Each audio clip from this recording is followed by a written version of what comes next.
Hi, everyone. Thanks for joining us for today's discussion Unlock the Power of Attack Surface Management. We have a great webinar planned for you all today. I want to cover a couple of quick housekeeping items before we get started. The first is if you have any questions during the discussion, please submit them into the Q&A box. We'll have a couple minutes for the speakers to answer the questions at the end of the discussion. The second housekeeping item is this webinar will be recorded and will be distributed through email in the next couple of days, so keep an eye on your inbox for that. With that, I'd like to introduce today's speakers. First, we have Vanessa Jankowski, who serves as Senior Vice President and General Manager of the third-party risk management business at BitSight. Over the span of more than a decade in software, including 5 years at BitSight, Vanessa's focus has been in product management for data-driven solutions that transform how people work. Next, I'd like to introduce Greg Keshian, who serves as Senior Vice President and General Manager of BitSight Security Performance Management line of business. Kesh steers the strategy and investments of the SPM business unit to maximize its value and reach, ensuring it meets and exceeds the needs of the cybersecurity industry. Lastly, I'm very happy to introduce John Tolbert, who is Lead Analyst and Managing Director of KuppingerCole. As lead analyst, John covers a number of different research areas. John also advises cybersecurity and IAM vendors from startups to Fortune 500 companies regarding their product and service roadmaps. With that, I'm going to pass things along to John to get started with our presentation. Hi, welcome everyone, and thanks for the introduction. I'm John Tolbert, Director of Cybersecurity Research here at KuppingerCole, and we specialize in cybersecurity and identity management research. And today I want to talk about attack surface management and some recent research that we did to create a comparative report on ASM solutions. So I'll start off by giving an overview of what we see attack surface management being, and then talk about the process of creating these reports and show you the results at the end. So first up, ASM, what is it? How does it work? What are some of the key features to look for and the trends? So I tried to group the key features into 4 large groups. First up is asset discovery and classification. This is using a variety of different techniques to look for assets because in many cases organizations may think that they have everything in their configuration management database, but there are things that are missing. So there are a lot of different techniques that can be used there, including both active and passive techniques, and I'll go into a little more detail in a minute on that. Risk prioritization. Once you catalog all your assets, it's great to be able to know what the risks are.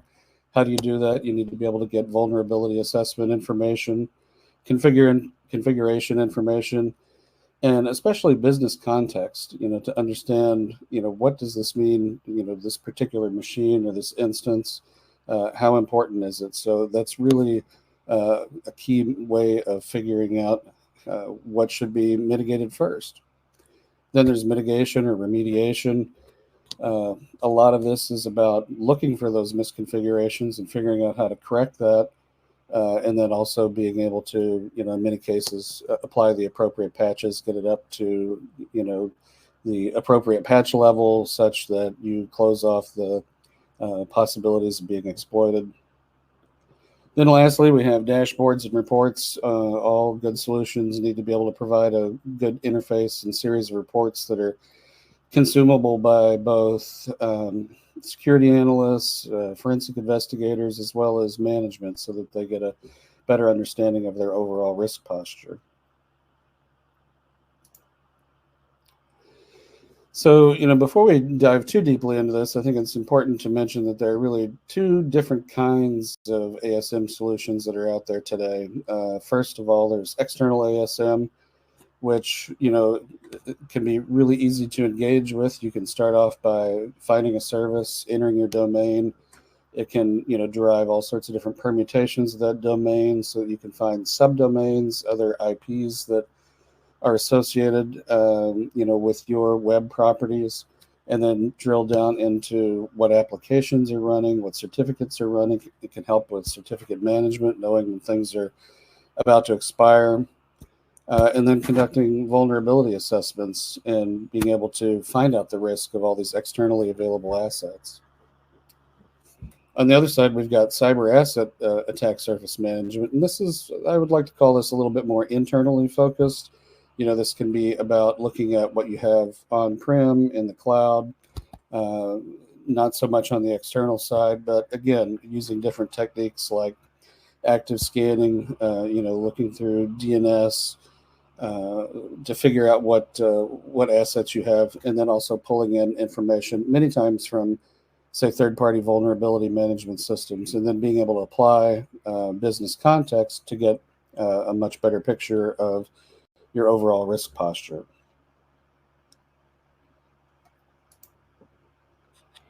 So ASM has a lot of other interesting uses too. It can be used to help discover shadow IT. Many organizations today use IoT devices. They may be unaware. They might not make it into that enterprise asset inventory. So IoT devices are things that can be discovered by ASMs. These can also be particularly useful for OT, ICS, that's operational technology or industrial control systems environments where it may be difficult to keep an eye on them with UEM, Unified Endpoint Management, or endpoint security solutions.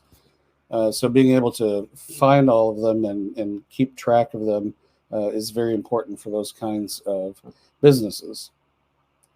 Then we also see interesting features like dark web monitoring, and I'll dive into all of these in a little bit more detail in a minute. But looking for mentions on the dark web, or even in some cases plans of what attackers are going to do. Brand protection, that's kind of a level up even over ASM, where it's also looking at the email threat landscape, the social media threat landscape. DevSecOps integration, it's great to be able to know about your test environments that may have exposure that you're unaware of. Threat modeling, even in full attack path modeling, understanding what all the risks are at the different layers and being able to determine which might be the most easily exploitable attack path. That also is related to breach and attack simulation, which is exactly what it sounds like, trying to simulate how an attacker would actually exploit an attack path. That too can give really concrete information to organizations about which vulnerabilities need to be closed first.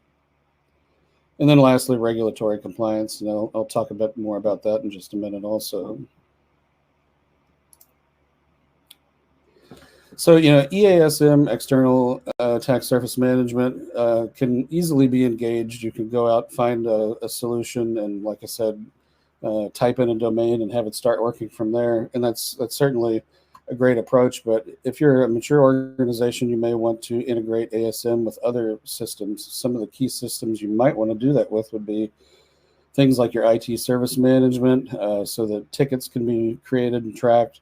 Some ASM solutions have really good built-in tracking and case management within those solutions. It's likely you'd also want to integrate that with SIM so that you can keep track of what's discovered, plus then what real-time activities might be discovered later. You may want to integrate that with SOAR, Security Orchestration, Automation, Response.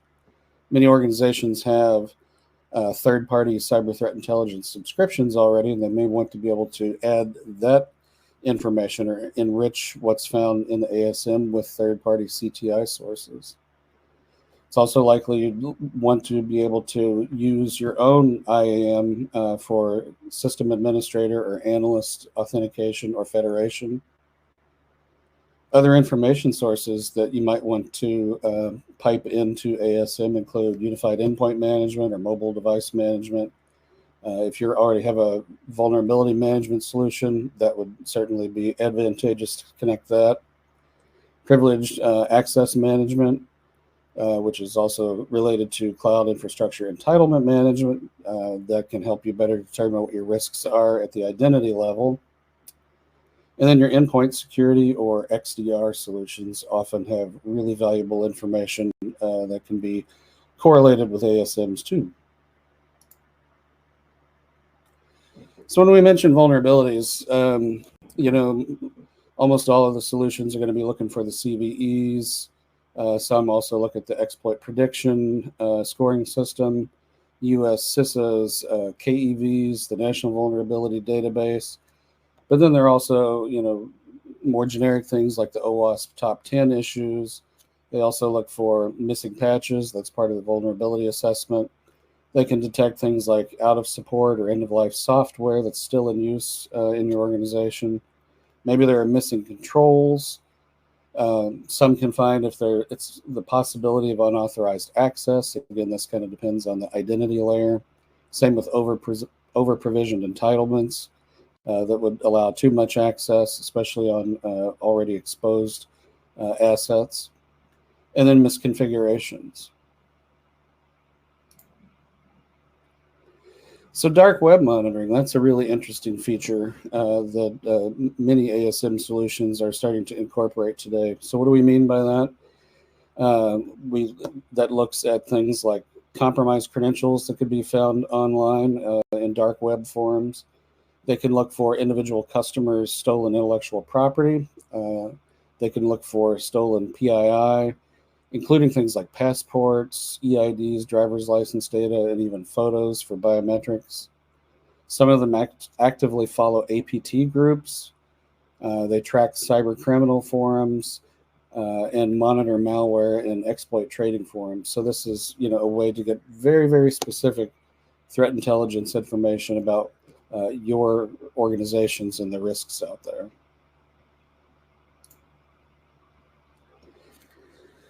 So, in surveying all the different ASM solutions that are out there, we found that many customers are looking for it to help with compliance, both to meet compliance requirements and also do monitoring, both against, different regulations and frameworks. And you see, a large number of different kinds of regulatory requirements, as well as different cybersecurity frameworks like the ISO 27001, 2 series, NIST cybersecurity framework, and even industry-specific things here like HIPAA or HITRUST, PCI DSS, and then things like US DoD, CMMCs, and FedRAMP. So ASM can definitely help with being able to satisfy all your compliance monitoring requirements. So what we found is, in the course of doing the research, is ASM's still evolving. It's a fascinating field, really, but it hasn't really quite standardized, on all the different features. We looked at many different solutions that are out there, and some are more externally focused. Some are CAASM, and there are feature sets that are beginning to sort of crystallize around that. But I think, in the next, 12 months or so, we will see many of the vendor platforms all start to reach kind of a basic set of requirements and standardized features. But we also found that not all ASM vendors today have all of their components developed in-house. Many of them rely on third-party products for certain bits of functionality. For example, maybe an EASM looks at other asset management, CMDB types of solutions to get a better picture of what's going on internally. So, yeah, be on the lookout for that when you're searching for an ASM solution. Not necessarily a bad thing. It's hard to have every single feature, but if you're interested in which features are developed in-house, that's something you can ask about. Then, as I was talking about integration with other tools, some ASM vendors do the dark web monitoring, and that can be very useful in particular industries where, APTs abound. Some vendors also offer services like manual or automated pen testing and red teaming, and some offer, brand protection features. And I think that will probably expand in the future. Some of the trends that we saw, I think EASM specifically will become a very key part of any organization that has web properties security architecture. It's a necessity today, and I think its importance will only increase in the days ahead. And as I said, I think EASM feature sets are going to standardize relatively quickly. Brand protection, also sometimes called digital risk protection, will become increasingly important within EASM.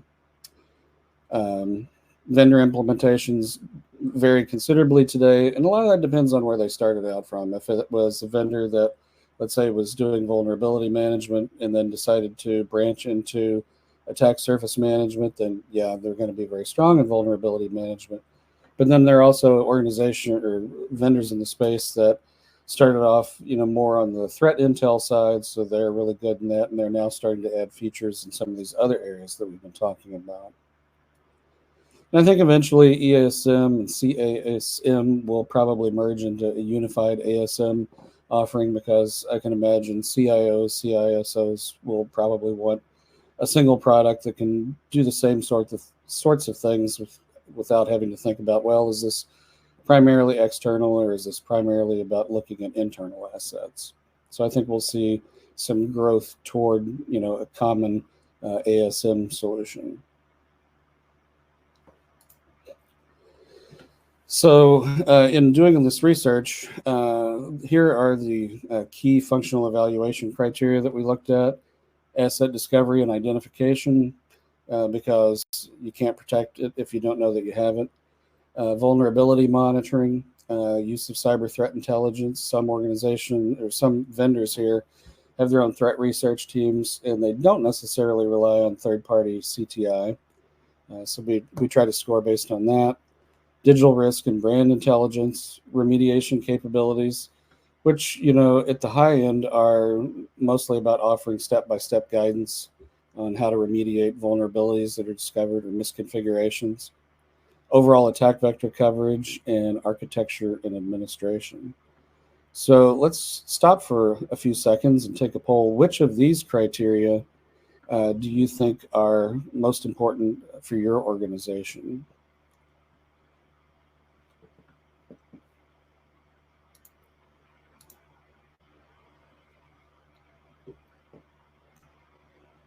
So yeah, please feel free to check off one of these, and we'll take a look at the results a little later.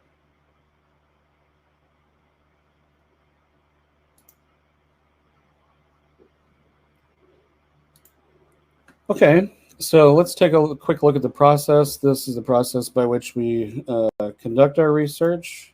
It's pretty straightforward. We go out and look for all the relevant vendors in the field. We get briefings, get demos. We write questionnaires with hundreds and hundreds of questions that are similar to what an enterprise would do when conducting an RFP. We analyze the information that we get back. We write up a version. We send it out for fact check, and once all that's agreed upon, we publish it on our website. And we don't charge vendors to participate in the research process. We rate according to 9 standard dimensions. I'll go through those quickly too. Security. This is not about how much security does it bring to an organization, but how is security built into the product? Does it require things like strong authentication? Does it encrypt data? Are there at least role-based access controls? Functionality. That's about the list that we just voted on, those 8 high-level key areas of functionality. Integration, is it delivered as a single product, or are there multiple things that you've got to buy? Is it easy to deploy? Where is it hosted? Interoperability, does it use standards for communication? Does it interoperate easily with other parts of security architecture? Usability, since end users really don't deal with this is really about how easy is it for admins or analysts to use. Then we also look at innovation. Is the product a leading edge company, or is it kind of playing catch up to the industry? Market, how many customers? Are they globally distributed? Do they target only specific industries? Ecosystem is looking at what's the support system like? Are there ISVs and system integrators who can help deploy it and maintain it? And then lastly, financial strength. We look at all kinds of vendors, whether they're startups all the way to major multinational software vendors, but it's good to be able to represent that as well. Then we have three major categories of leadership: product, market, innovation, and they roll up into an overall leadership graphic, which we will show here in just a second. So let's take a look at the results from this Leadership Compass, which was just published a couple of months ago. And don't really have time to go through this in detail, but we can say, the overall leaders here are either ASM specialists, those that have kind of grown up especially around doing ASM, or security stack vendors who have added this capability or built additional capability on top of what they have to make an ASM offering. Product leaders, again, this is looking at sort of the amalgamation of these 8 major categories of functionality. I'll give you a second to look through that. The market leaders, many of the leaders are, as you might expect, large network security companies, plus, the ASM specialists that have been around the longest, or those that have, been very successful in garnering a large client base already. And then innovation leaders. And what I thought was particularly of interest in terms of innovation in this first report is those that include dark web monitoring, those that may include full service brand protection, sophisticated use of AI for asset discovery and risk prioritization. That is not ubiquitous across the ASM landscape, but that's definitely a feature that can help set solutions apart. Having playbooks or other detailed remediation guidance, that is, I think, very, very useful for end users, not only to know what the risks are, but to have concrete information on how to remediate them. Integrations with third-party security tools, dedicated customer-centric threat intelligence, and security certifications. And by this, I mean security certifications for these particular solutions like ISO 27001 and SOC 2 Type 2 for those that are cloud hosted, which all the ESMs are. We also include a spider chart that shows how each individual vendor performs against the 8 major categories, and I've selected BitSight here since we're doing a webinar today, and you can see they do very well in every category. And thank you for that, and I'll turn it over to the BitSight team. If you have any questions, feel free to reach out to me afterward.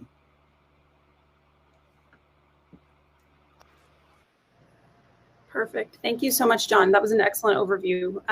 Just to do a quick reintroduction, I'm Vanessa Jankowski, and I'm joined by Greg Keshian, who goes by Kesh. We're responsible for the security performance management and third-party risk business units at BitSight. And we're excited to essentially continue the conversation around attack surface management. Now, Kesh, BitSight is investing a lot into exposure management. Can you tell us a little bit about why you think this is such a big problem for companies? Yeah, absolutely. And I would echo the thanks to John. That was a really helpful overview. One of the big things that we just see out there in the world is that companies are investing an incredible amount of time, energy, and money on digital transformation.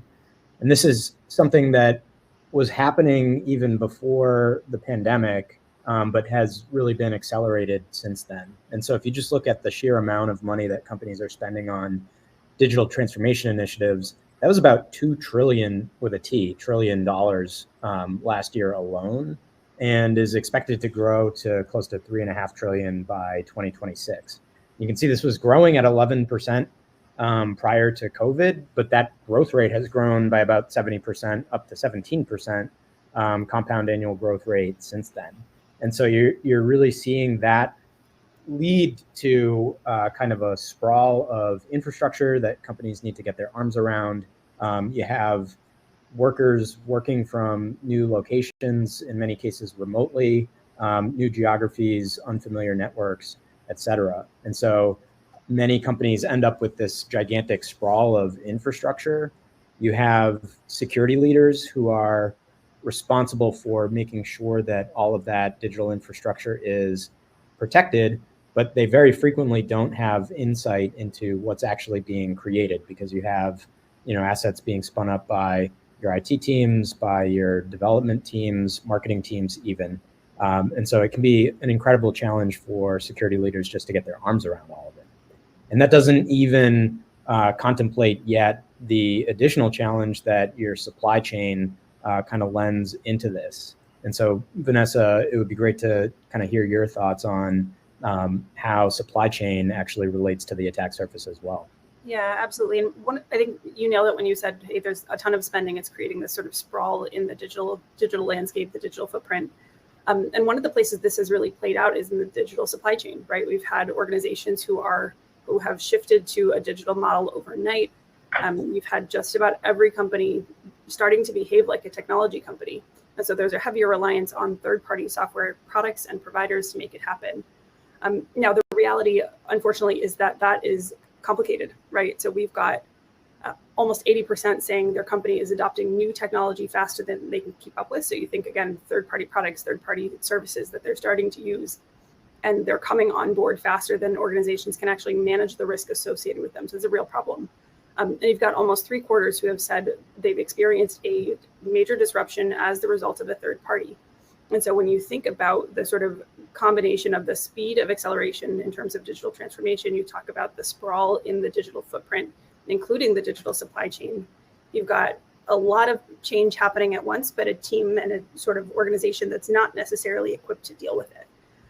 And so one of the places where we see this most clearly and most acutely is in 0 days that are affecting the digital supply chain. Again, these are happening more frequently with higher stakes and worse outcomes for businesses. And so you see just a handful of the ones that we've seen over the last few years, starting with SolarWinds. But there are some more recent examples that have, again, been very, very frequent and very painful just in the last few months. So it's big problem, big amount of change. And again, organizations are really struggling to deal with all of the risk associated with this complicated attack surface that includes, again, not just your own organization, but all the third parties and fourth parties that you work with. Yeah. One other dimension that is critically important for many companies, but sometimes is overlooked as people are thinking about their attack surface, is how operational technology and industrial control systems can contribute to this mix as well. And this is where things can also become very high stakes, because you're talking about not just potentially information falling into the wrong hands or systems going down, but actually the types of systems that are controlling physical devices, and so they can present a safety risk to people as well. This isn't necessarily something brand new, but it is something that we are, as an organization, beginning to help companies really see at scale, both in our products themselves, being able to surface which OT and ICS systems you as an organization have that are out there and exposed, as well as the BitSight team has actually done extensive research to identify kind of across the globe the different systems that are out there visible on the public internet, but that are controlling some of these really high stakes systems. So, Kesh, it seems like we all agree this is a big problem. It seems like organizations are starting to recognize this as a real challenge. But why is it so challenging? Like, why is it such a challenging problem to solve? Yeah, I think there's a few factors. One is that sort of the landscape that companies are operating in is shifting all the time. And then the other tends to be kind of organizational in nature, meaning, you have your security team. That team is responsible for making sure that all of these assets and all of the infrastructure, as well as often the supply chain, is kind of managed appropriately. But you don't always see that team having the right amount of visibility up front into what actually exists. And then that's coupled with that huge growth in digital transformation that we looked at earlier. So when I talk with customers that are security leaders, a lot of times what they're saying is, yeah, I'm trying to stay on top of my attack surface, but my IT team is kind of separate from what my organization does, and they might be creating new things either on-prem systems or in the cloud. You have marketing teams that might set up websites for events or for other reasons, development teams that are setting up infrastructure to build new products, et cetera. And so it's a really tall order to keep all of that protected, when part of it is you're just trying to figure out what you even have out there and exposed. So like some key challenges that frequently come up with customers that I talk with are just understanding what my full digital footprint is, understanding which exposure issues actually exist across it. And then that list is typically huge. So then I need to be able to actually prioritize what to do about it. And then finally, kind of assign out the work of remediating the issues. And in many cases, that'll cut across teams too, where security team finds a problem, but the IT team is the one that actually needs to deal with it. So you need to be able to assign the work across teams. And that's just within kind of the enterprise footprint. But I'm sure, Vanessa, that you hear from customers all the time about what they're dealing with in their supply chain as well. Yeah, absolutely. And it's very similar, right? It's very similar, but it's on a little bit of a different scale. And so in the third party space, and in thinking about the digital supply chain, again, we've got new vendors coming on board all the time. You've got vendors being the easiest way into an organization, essentially through that weak point in the supply chain. And we see that in some of the most recent data on ransomware attacks, which are, it's a big problem. It seems to be getting worse, but third parties are increasingly an attack vector for bad actors to actually go and carry out these attacks. And so the challenges are very similar to what you have when you're looking at your own organization, trying to figure out what do you have, who's doing what, where are the risks, where are the exposure points, but then how do you actually do something about it? And so in the third party space, again, you've got, exactly as Kesh said, understanding what your footprint looks like. Who are your vendors? John mentioned earlier the challenge of shadow IT. This is becoming more and more problematic as we see more and more digital transformation happening across organizations. Once you have an understanding of what your footprint looks like, there's another problem around understanding where you have exposure within that footprint. Which of your vendors is using which software? Where do they have different vulnerabilities based on products they might be using? How does their security performance stack up? And where do we see particular weak points in terms of the controls they have in place? And so once, again, if you start to sort of stack and layer these different challenges and the different questions that you have about your attack surface from a third-party perspective, the next question that you run into is, how do I prioritize that? I've got an increasing number of vendors. I've got more software and services that are coming in the door than I can actually evaluate the risk of. So how do I actually figure out where I'm going to take action and where I'm going to put my focus? So that's another challenge as well. And then the last thing I'll mention, and this is a little bit unique to the third party space, is how do I do something about that? How do I do something about the exposure I have through my third parties, through my fourth parties? You've got less, you've got a smaller span of control when it comes to third party relationships or fourth party relationships. You have less agency in terms of how they actually drive toward mitigation for a particular issue. But again, you're no less at risk based on their performance and their posture and their exposure than you are for your own. So there's a level of, there's an arm's length dynamic that's really challenging when it comes to that third party digital supply chain that, customers we talk to are really struggling with. So to sum it up, we're consistently hearing that organizations are lacking visibility into their internal and external ecosystems. They often don't have a clear or comprehensive view of exposure, again, including both the first and the third party and fourth party dynamics. And they've got a hard time prioritizing and taking action to actually reduce exposure.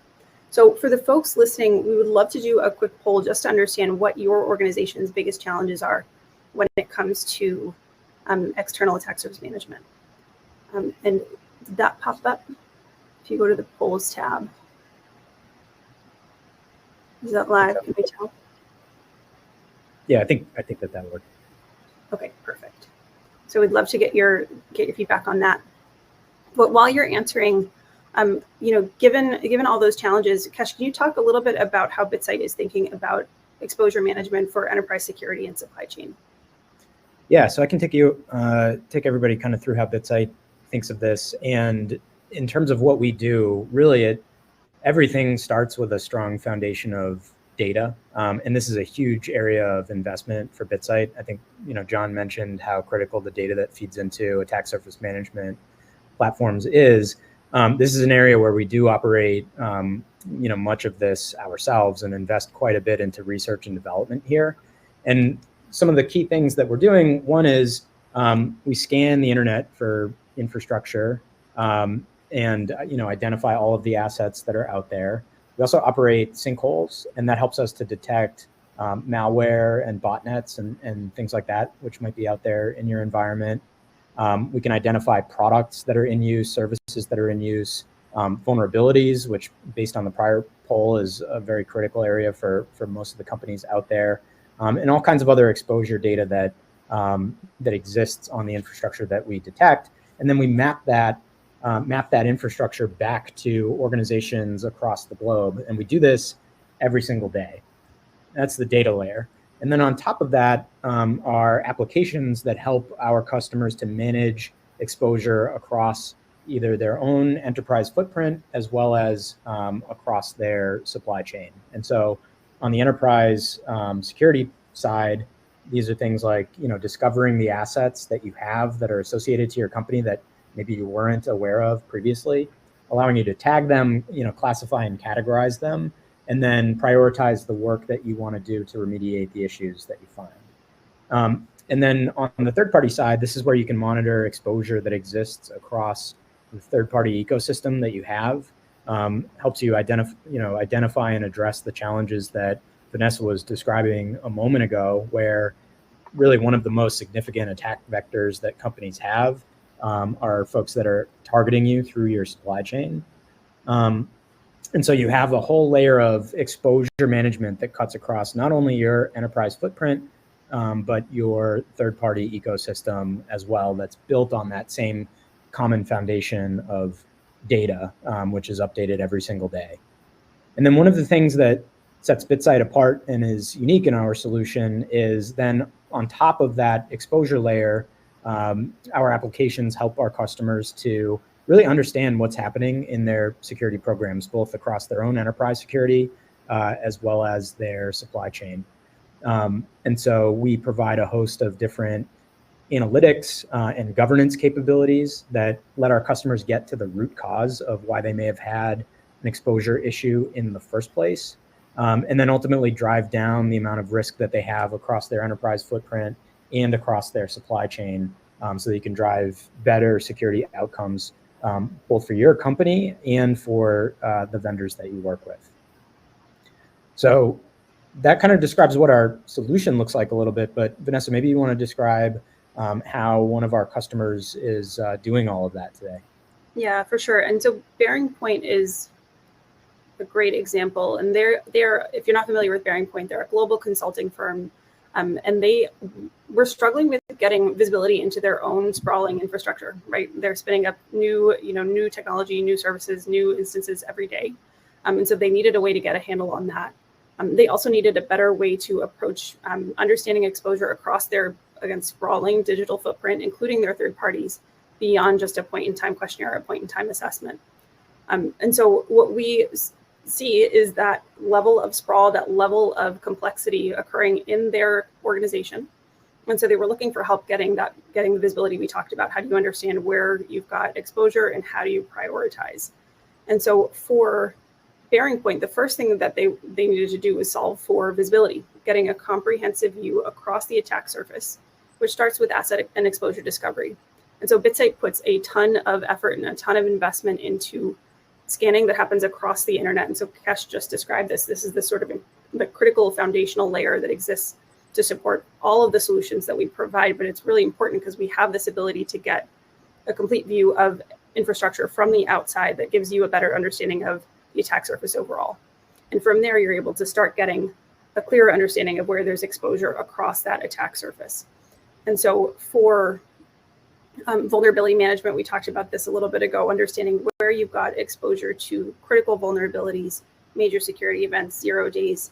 BitSight is solving for that in a way that helps Bearing Point and other customers understand where do you have exposure, again, within your own organization, but also across your third parties. And so because you've got this complete view of your attack surface that includes the full digital supply chain, you're actually able to cover, and identify where you've got vulnerabilities at play in a really comprehensive way. Now, the nice thing is that Bearing Point is able to get a really prioritized view of the work that they have based on a view of importance of the asset and severity of the exposure issues on that asset. And so this is looking at particular vulnerabilities or other types of issues that are impacting their own exposure, but getting a sense for not just, what's happening, but how do I prioritize that? What does this mean for my organization? And as Kesh said, having that analytical layer on top of it is really crucial because it allows them to get, again, both for their third parties and for themselves, what is the root issue that they need to go and address.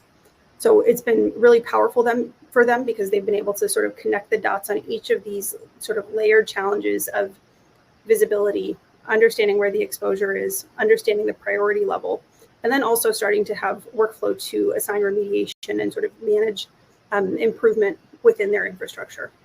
So Kesh, I would love for you to go into some of the results that Bearing Point and others like them have seen in this area of challenge.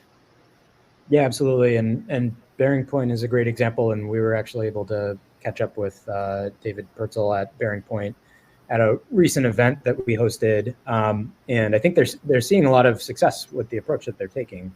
And it has many, key results that that we see not just in them, but in many of the other customers that we work with. One is just a strong understanding of where their digital assets actually reside.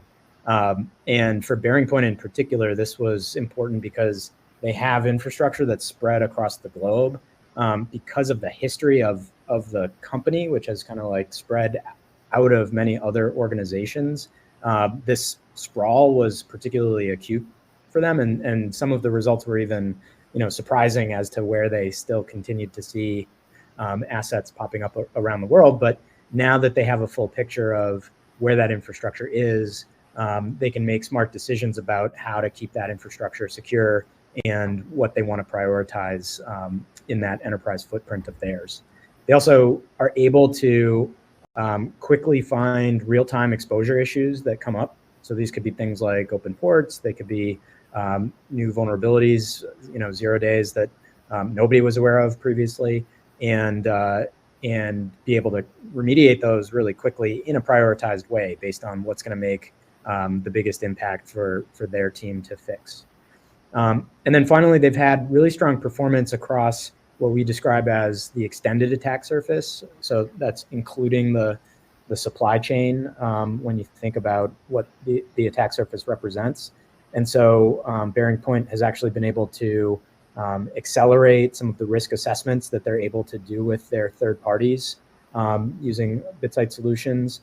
So really speeding up that process. They've also driven down the amount of risk that exists within their supply chain, and it helps them to forge better relationships with their vendors. And we find that typically, the vendors are happy to have this more streamlined process and, some help from their customers even who are, looking out across them and making sure that everybody is kind of cooperating in this effort to make sure that everybody's kind of extended footprints are secure. Because, really, if you think about it, the nature of how companies work together, everybody is to some degree interconnected. So as one company is, looking at another's and pointing out issues that they might have and might want to fix, that actually benefits everybody else that's out there in this kind of supply chain web.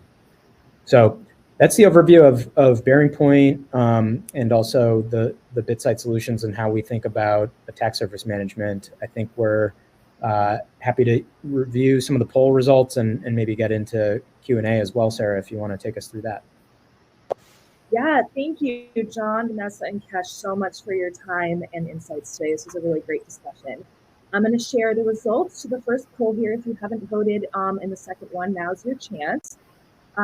So, John, this one is for you. Any surprise here with the results? It looks like asset discovery and identification and vulnerability monitoring, they were pretty much neck and neck the whole time. So any surprise here or other color to share? I think this is probably what I would have expected, and kind of building on what you all just said about the need to identify and classify assets. I think that many organizations still struggle with that. I was really glad you pointed out the OT ICS difficulties as well, and how many organizations have thousands of devices out there that they're just unaware of even. So I can certainly see why asset discovery and identification is right up there at the top still, right along with vulnerability monitoring, because once you find them, you need to know what do you need to do to fix it. which ones need to be fixed. Yeah, Vanessa, Cash, anything else to add there? This is very consistent with what I hear frequently, particularly since, asset discovery is kind of the fundamental building block. So the better you can understand what you have out there, then, everything else follows on top of that, because the vulnerabilities are going to be on top of that. Any sort of threat intelligence that you do is going to be related to that infrastructure. So it makes sense to me. And it's also just a challenging task to stay on top of everything that a company has out there. Yeah, and I think I would just add, from a third-party perspective, it's also one of the hardest things to do. And so if you've got an ability to actually see the assets and see the infrastructure of your third parties and understand sort of what their digital footprint is, it makes it a lot easier to actually manage risk associated with them and understand what that risk is in the first place. So it makes good sense to me. Awesome. All right, I'm going to go ahead and share. I'm glad you focused on supply chain issues too. And, another big use case that we see for ASM, especially EASM, is around, M&A, mergers and acquisitions, being able to figure out what risk you're getting into before you actually get into it. So I think EASM is very valuable in those cases too. Yeah, absolutely. It's just a different type of third party, right? Exactly. All right, our second poll results here. So Vanessa and Kesh, any surprise that getting your visibility of your full footprint is the clear winner here? Not to me, and obviously it relates to the prior poll and what we just saw, but actually kind of a funny anecdote related, John, to what you just said about M&A. Like, definitely M&A is a critical attack surface management use case when you're kind of going through the due diligence process and want to gain an understanding of what it is that we're acquiring here. But also, this was kind of funny. I was on a call with somebody that was looking at BitSight recently, and we were going through what we call their company tree, which shows like their organization and then subsidiary organizations and business units of theirs. And we were going through the tree, and the person on the phone said, "Oh, this company here, like that has nothing to do with us. This is something, you got this wrong. Like, this isn't ours." And then we ended up researching into it, and we looked it up, and we looked up the website, and it turned out that was a small company that they had bought several years ago, like 7-8 years ago, and had kind of like merged into the business, and everybody sort of forgot about it. But like the old website and a bunch of their old infrastructure was still up and running. Which was A, somebody was paying for that stuff, and then B, presenting significant risk to the business. So there's also this kind of post M&A use case where sometimes these things get like lost in the shuffle of just integrating the company in, and being able to scan for that stuff and detect it is really, really important. All right, well, with that, we'll move into the Q&A here. We've got a couple questions in the chat.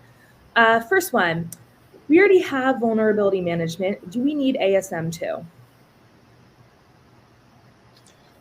I'll start with that. I would say, yeah. I mean, vulnerability management solutions today are pretty robust, and they're good at being able to find things, internally and in some cases externally. But I think the layer of value that ASM adds is that being able to apply business context and get a much better understanding of what your real risks are. Because you might run a vulnerability assessment, you might wind up with many different hits, but being able to sort out, well, which are the ones that are really most important for me to remediate now, and which ones give you the most bang for the buck, the most value by taking care of quickly, because you may have something that's higher up in the attack path. You want to get that vulnerability closed as soon as possible. So I think there's definitely a big value add that ASM brings in conjunction with vulnerability management. Vanessa, Kesh, anything else to share there, or should we move on to the next one? I mean, I think it relates to what we saw was very important across the audience, which is asset discovery, which, vulnerability management solutions can do some of that, but typically miss some things. And so you do want to also just gain an understanding of your attack surface in a broader way to make sure that you have kind of a complete picture. All right, the next question is, which type of ASM is most important, EASM or CAASM? You know, I think both can be. I mean, most every organization today, like we've been saying, has a web footprint. So, you know, knowing what's going on the outside is very important, as well as knowing what's going on the inside. So the cyber asset ASM piece is quite important also. So that's why I think, you know, eventually we're going to see more features, you know, winding up in both kinds of products that more or less bring them up to parity. I think most organizations today need both kinds of capabilities. All right, third question here is, how is ASM different from regular penetration testing? You know, I think many orgs today say, well, you know, we do regular penetration testing. We get this done, you know, once a month or every few months. But again, I think the real advantage that ASM brings is it can be much more frequent than that. And it doesn't really rely on manual processes or scripted processes. It's something it can sort of be always on and keeping you up to date. I mean, a penetration test is like a snapshot in time and very, very quickly becomes out of date. Yeah, I would definitely echo that, which is you really want to have daily updated data on what your attack surface looks like. Not to say that penetration testing is not valuable. Of course it is, and usually is required. But you know, you're not going to be able to execute pen tests every single day across every place, and also do the discovery of assets to make sure that you have an understanding of what you've got out there. All right, next question here is, how is this different than TPRM? I assume the third-party vendors are covered under TPRM. I think that's true, right? When you think about third-party risk management, one of the components of that is continuous monitoring of your third parties, understanding how they're doing from an overall security posture perspective, but also understanding increasingly where they have exposure to different vulnerabilities or different issues that may have an impact on your organization. I think what I would argue is that it's certainly part of the TPRM remit. And so within the third-party risk management part of the organization, this should be a focus. However, when you think about attack surface management, there's a big component of your attack surface that includes third-party connections.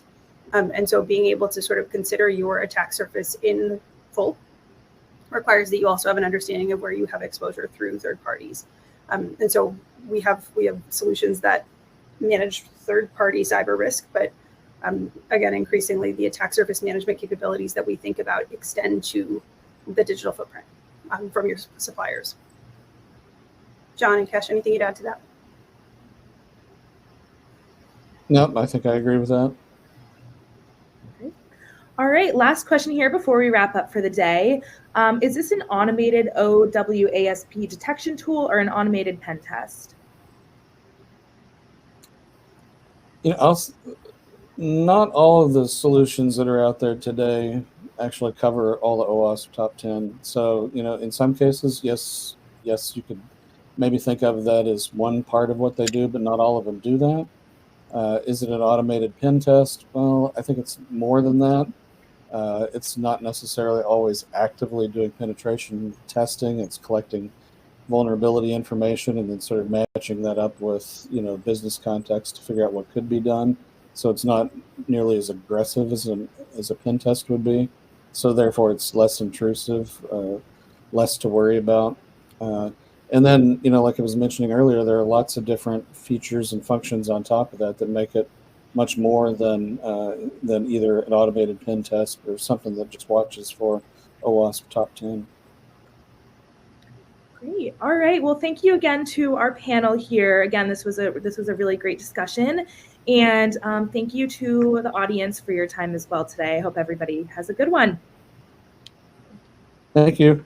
Thank you.